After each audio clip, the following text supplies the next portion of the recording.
Hello and welcome to the 153 podcast. That's it. Now it's official. We can say the 153 podcast. And I'm so excited because my book is coming out in June and that is called 153 The Great Catch. How one shift can change everything. Coming out in June, but you can go ahead and start pre-ordering now. And as soon as it's out, you will just receive your copy. I'm really, really excited because this book is really all about what we talk here in this podcast. And it's about addressing, or I'll say, unmasking leadership, addressing the private pains, addressing the silent struggle that leaders face, providing that space where we can just be real, we can be raw, we can be transparent, right? We can share our stories. And at the same time, it's not just for us to share stories just so we can be miserable because no, that's not in us, but it's just so we can get clarity, just so we can really have the freedom to move and we can have the support as well and the encouragement and maybe just that wisdom advice, that piece of wisdom that we need to keep going, to keep moving forward. Because let me tell you, leadership can be exhausting, right? You agree. And today, what I want to talk about is how to reset without stepping down. That's kind of the official title. But the real title is You Are Not Done, You Need Help. And um, I don't even know where to start because, it's like I'm just all excited about it. And from the get go, let me just share this story how this podcast episode really came about because I didn't plan, it wasn't on the calendar at all. But I love it. I love the divine interruption. I love, and I make room for it. I welcome them because I believe that God knows what we need. He knows where we are and He knows who needs to hear it right now. So I'm just being obedient. So for me, a couple of weeks ago, I didn't even realize because I talked about it last week that I felt like the Lord was just putting on my heart and saying, that's what you need to talk about. That's what you're going to do for this week. So what happened is I had an assignment, something that I've been doing for the past 4 years almost, and I love it. I love every ounce of it, every part of it. I just love it, and I'm grateful for it. Honestly, it's not the type of things that you do, like feel cumbersome and you feel like it's too much. It's not that. It's just I'm operating in my grace, so it flows. But here's the kicker. You can still operate in your grace. You can still operate, and have that flow and know that you are called to it and still feel exhausted.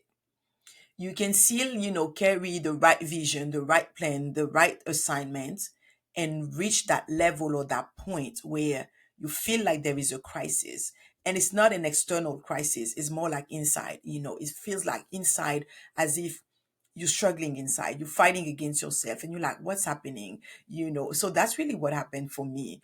I reached a point where I felt like I love doing it, but now it's becoming way heavy. It's becoming too much. It's like I just can't do it no more. I felt exhausted. I felt drained. I felt tired. And honestly, I considered just giving up. I said, you know what? Maybe it's time. Maybe it's time. It's the end. I just need to let it go. I just need maybe to pass it over, to have someone, take over, and then I'll be done. And for me, it's not really something that is that difficult because I've been in seasons where you birth the vision, you birth the plan. I'm a birther, I'm a mother in the spirit, not just naturally. So I'm used to it. I'm used to carry vision and release it and then let other people run with it. So, yes, doesn't mean that it's not painful because it's still your baby, right? It's still painful, but I'm more I'm okay with that role. I've done it and God has graced me really with it. However, this time felt different. It wasn't that kind of, because it's not like I knew, or, it's like, okay, it's time to let go. But at the same time, it's just you because you feel the weight. I felt like it's too much. So I'm going to end it. And I'm saying that today because I feel like there are some of you who are watching or will be watching, and that's your season. That's where you are, that's where you find yourself. You're running with something. It doesn't have to be for that long as I have done, mine. It can even just be for a month, for 2 months, for 3 weeks. Doesn't matter, depending sometime on the intensity. It may feel like longer than that. So it's not the time frame that matters. What matters is how you feel right now.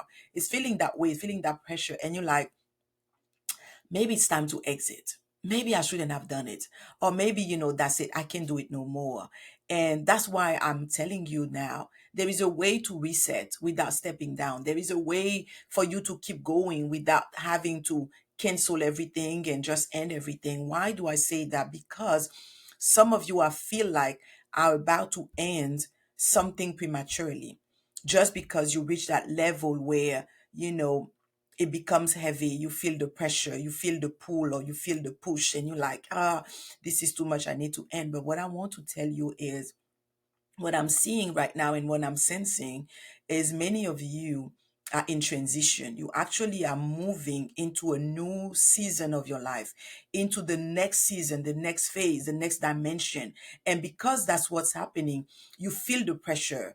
It feels like it's the end. You feel like you're going to break, literally. That's how you feel. You feel like, that's it. I can't. If I keep moving, I'm going to explode. Let me tell you, you will probably explode. That's true. But you are not exploding like ending or blowing up. You are actually exploding into your next. You are actually blooming into your next. It's just like, the flower that is coming out, or I would say, my favorite example is really the image of the butterfly, right? It's like the butterfly now becoming, or the chrysalis, like moving the different stages and now blooming and becoming a butterfly. We love to talk about it, but we don't love to talk about the stages. We don't love to talk about the pain that comes with it. Growth is painful. Growth is uncomfortable. We cannot grow and just be okay and just be, we call even like growing pains, because it comes with it. And I sense that many of us find ourselves at this place right now because we're growing, because we're going into the next. And yes, maybe your organization is becoming bigger, larger, you're expanding, and it may not look like it. You may not see it yet. All you can see is just you. You focus on yourself. You're just seeing, oh my God, this is too much. I feel the weight. I feel the pressure. I can handle it. They come this way and they come this way, and I have to put this fire out, and I have to do this thing, and I have to pertain to this one. I have to tend to this one. And you can't do it. I get it. But I also want to tell you, you are not done. You need help. That's exactly why I'm here today, because I know leadership can be draining. I know we can really, you carry the vision, you're all excited, but then at some point it's a lot, it's too much. And you feel like, okay, that's the end of me. Maybe it is to some extent. It's the end of you doing it alone. And I want to share this story that's in my favorite book. It's the Bible. And it's about Moses. Moses was a great leader. He was called to deliver his people out of bondage, out of slavery in the land of Egypt. And really, that was his task. He was born for this. He was called for it, right? When we love to say, I was born for this, but we have to know what we were really born for. But he was born for it, literally. He was born to deliver the people of God, his people, out of bondage, out of slavery, and take them out of that place, out of that situation, out of that environment. And when they were doing it, it did it really, but come a time where Moses was the one, because he was the leader, he was the ruler, he was the judge. So basically every day he was hearing cases, he was judging, he was hearing cases and providing advice and solutions and ruling and decisions, all of that. That was his responsibility for his people. And I'm not talking about 50 people or 100 people. I'm talking about hundreds of thousands, maybe millions of people, because there were many and they kept multiplying. Remember, they kept increasing and increasing. So that was his job. So can you imagine? Maybe that's what you do already. Not to the millions, not to the hundreds of thousands, but even if it's 100, sometimes it can just feel too many. Even if it's 10 people, sometimes it can feel too many. Even if it's five, because we all have our capacity, right? And we can all reach that end of our rope. So basically, that's what Moses was doing day in and day out, listening to cases and ruling and all of that. So can you imagine people work in your office every day? Maybe that's what you don't even have to imagine. You're like, that's my life right there. But people come in, hey, there is this problem, and there is this thing, and there is this issue, and can we fix this one? And there's this challenge. And at some point, you just sit and you just like, I can't do it no more. I can't. Right? And Moses didn't even say that. That's the thing. He didn't even say that. He was just doing it because the thing is, he was just starting, right? He was just doing it until his father-in-law, Jethro, came to visit. And when Jethro came to visit, He saw what was happening and he asked him, he's like, what is it? What is it that you're doing? What's happening? And he told him, he said, hey, basically when they have any type of dispute, they have any issue, they come to me, I listen, and I'm the one settling the case between them. And I tell them basically God's decrees. I'm the one telling them what God is saying and I lead them. And Jethro looked at Moses and he said, I'm just reading. He said, this is not good. Straight up. He said, Moses, this is not good. You are going to wear yourself out and the people too. This job is too heavy a burden for you to handle all by yourself. And that's what I want to tell you today.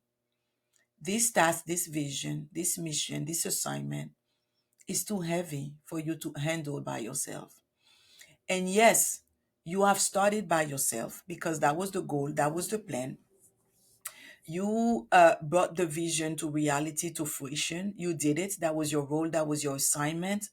But for the next season, you cannot do it by yourself. And because you are trying to go there by yourself, you're trying to enter that next phase, that next season by yourself, you are starting already to feel the pressure and you feel like it's the end and that's why you want to give up. So I'm telling you, it's not time for you to step down. It's not time for you to give up. It's not time for you to end and close that chapter. This chapter is not over. This story is not over. The mission is not over. You are not done with that assignment yet. You're not done with it yet.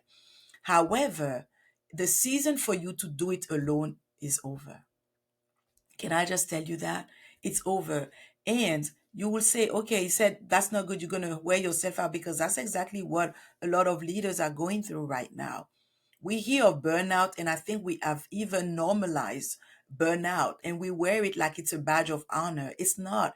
There is nothing glorious about burnout. There is nothing healthy about burnout. There is nothing really, like that looks honorable and desirable about burnout. We are not called to burn out. You're not a candle.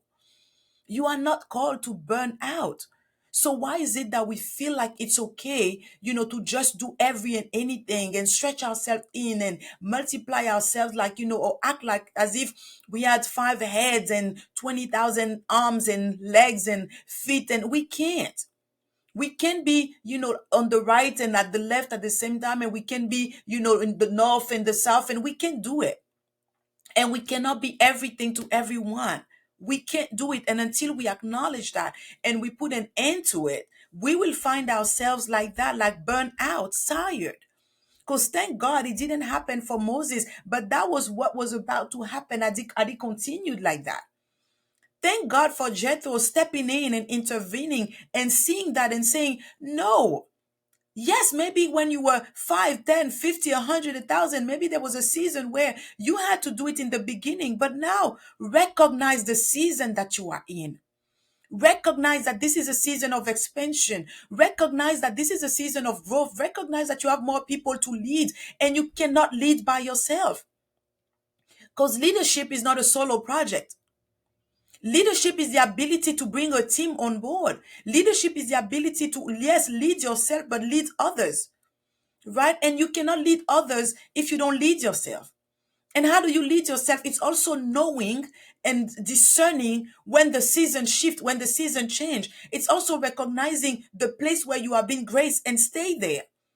And it's okay because even as a leader doesn't mean that you can do it all. Doesn't mean that you know everything. You don't. So stay true to where you are being called and make room for those who are called alongside of you to come and help, to come and build with you, to come and really steer that ship with you. But if you do it by yourself, you're going to crash out.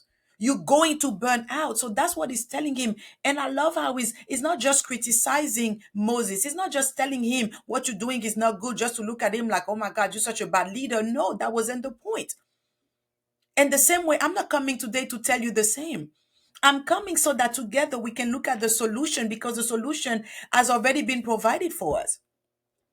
All he said here, he said, let me give you a word of advice. You should continue to be the people's representative before God, bringing their disputes to Him, teach them God's decrees, and give them His instructions. Show them how to conduct their lives, but select from all the people Some capable, honest men who fear God and hate bribes appoint them as leaders over groups of 1,150 and 10. They should always be available to solve the people's common dispute, but have them bring the major cases to you. Let the leaders decide the smaller matter themselves. They will help you carry the load, making the task easier for you. That's the advice, and that's in Exodus 18. In case you want to go back there, it's Exodus 18, starting at verse 13, down to, you can read till the end, okay? When he left and he said goodbye. So today, consider that my assignment is like a Jethro in your life. I'm just coming to share this advice with you. It's not my advice, but we can take it from our wisdom book. You can't do it by yourself, and it's not the time to end. So you wonder, what do I do? That's what you do next. You have to decide now and to acknowledge where you are. You need to assess your grace, your skills, your talents, your abilities, your competence. And once you are clear on that and you know with where you're going next and what you want to see happen, where you are the most useful and the most impactful, and you stay there. And for the other things, like you said, like the smaller matters or the things that are different or the things that are beyond your capacity, invite help. Make room for those who can, right? Seek those leaders that you can empower. Seek those assistants that you can delegate to. Seek the help, the support, the team that you need to expand. Maybe you can say, but I already have a team. Maybe it's time to revisit that. Or maybe to just see if there is room for more for where you're going. Maybe now you need, or maybe you need to consolidate the team, and instead of splitting for 10 and 20, maybe there are some that have matured enough where they have reached the level where instead of ruling over 10, now they can take on 20. Instead of doing maybe just 5 projects, maybe now they can do 8 projects. You see what I'm saying? So it's really now seeing for you, because I don't know your business, I don't know your organization, I don't know your life, I don't know your goal. But what I know is there is wisdom in this word, and it applies to you no matter the size, no matter where you are, no matter what you're facing right now. If only you will just heed to this word and just ask the Lord, how do I apply it? How do I apply it? Right? Seek wisdom. What do I need to do? But all I want you to understand right now is you don't have to step down if only you can reset. Reset mean all these things that you've been taking on and adding and carrying, and it's all on your back. Start removing that load. Start unloading and unpacking. Sit down with yourself and just now face it and see, okay, this is for me, this is on my plate, this is on my plate, and this is not. This is something that I've grown out of, or this is something that is beyond me. Who can I empower? Who can I entrust that with? And that's what you do. So this way you will not feel overwhelmed. This way you will not feel like it's the end of the road, because it's not. It's just a new season, and you have to know how to transition gracefully into the next season. You have to know how to position yourself for the next expansion, for the next growth, the next cycle of growth that is happening, because I sense that we are entering into a season of growth and expansion, and we're doing things bigger and better than before, but also faster. If I can say it honestly, we are doing things faster. Things will happen at such a speed, such a, like, it will be so rapid, so fast that we won't be able to put some things in place. So now is the time when you feel like that push and that, like almost like it's like you shrinking or you being crunched. It's because you have to release. You have to make room for more people. So I hope that, at least with this, you are able to see, because I want to encourage you, because I don't want you to give up. I don't want you to let go of something that is still yours to carry, that is still yours to do. The only thing you need to recognize now, who are those people that need to come alongside of you and help you really bring that vision to the next season, to the next phase. So that's my prayer for you. That's my hope for you. And I really hope that you will take advantage of this wisdom piece. Take advantage of that and just do it. And I sense right now that many of you, as I was speaking, and I could see it, sometimes you speak and it's like it just comes faster than you can that you can release. But right now, to be honest, um, the workload is intensifying. I can sense that. That is a lot that is coming. and we just have to make provision for what's coming. And things will not look the same as what we've seen. Things are different. Even the way you're running your organization, it may have worked in a season past, it may have worked in years past. But let me tell you, if you go with the same strategy, if you go with the same weapons, if you go with the same tools, for some of you, even if you go with the same people, it will not work out. So you have to recognize and you have to discern now that the season and things are changing. Things are changing. And I pray right now that you will really uh, open your ears and open your heart and allow God to transform your organization, to transform your heart, transform even your vision. We are just recalibrate. That's the word, to recalibrate, because you have been operating at a certain pace, at a certain rhythm, but now it's a new rhythm. Now it's a different pace. Now it's a different frequency that you need to adjust with. And I pray right now that in the transition phase, that you will not lose your footing. I pray that you will stay put, that you will stay anchored, you will stay grounded. I pray that you will be able to get everything that you're supposed to get. And I pray for a divine refreshing, that as you do it, and maybe you felt like you were burning out, you felt like you were just discouraged and tired. I pray that you get that refreshing, because for me, as I shared this story that I didn't finish, when I thought I was done and I wouldn't continue and I couldn't continue, God has been so gracious. And that day, He sent two people, and just feeling the energy, feeling, the passion and the fire. They came really with the new fire, with the new passion, and just be able to connect. I felt like I had that jump start. I felt like it was the boost that I needed. And that's when I heard the Lord say to me, he said, "You're not done. You just needed help. This is not the end. We're stepping into greater dimension. We're stepping into greater glory, greater power. We're stepping into greater influence. And had I not leaned into it, I would have ended something that was still my responsibility. I would have say goodbye and missed out on the next phase of my life, not just that project or that assignment, but my own life, my next transformation, my next, cycle of becoming, because there is a new level, there is a new layer of me that has to come out, and it can only come out through the pressure. And pressure doesn't mean that it's over. Pressure means that it's next. You have to look for the next. And the next is not always the end. It's just a new beginning. It's just something different. So I just hope that this story really is not story for the sake of story, but I pray that you are encouraged, that you see that you are really, like growing to the point where you are not too prideful to ask for help.